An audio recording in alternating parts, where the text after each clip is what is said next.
I'm Eve Molnar, and I'm the communication designer at 7th Scout, and I'm originally from Windber, Pennsylvania. Windber is a small town in western Pennsylvania. It's a former coal mining company town, so its whole creation was because of the coal mining industry in that time. And by the time that I grew up there, the mining industry had closed up shop, but the remnants of it were still there.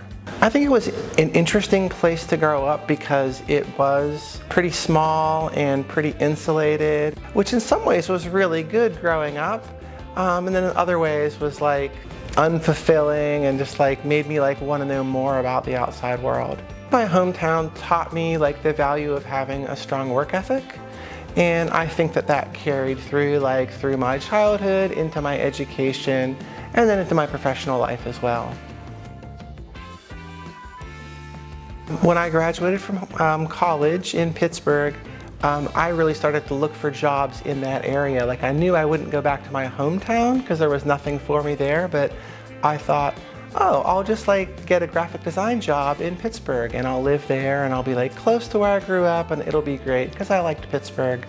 But then I had a friend who had taken a job in Austin, and she told me about how great it was down here. So I moved here after I graduated from college and got a job and started my graphic design career.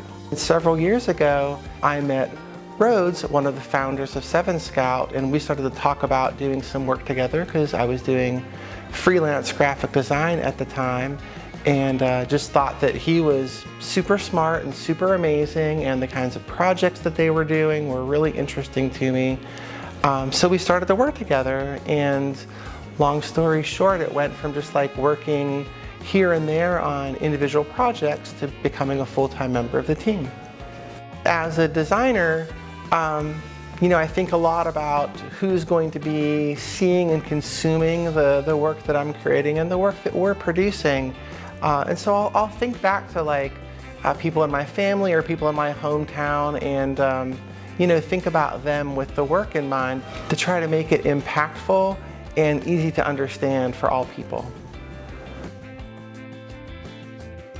I just think it's really interesting how we've come from all over the country, and we've come together and we've arrived here at different times and for different reasons, but just like the diversity of our background, I think makes us a really strong and dynamic team.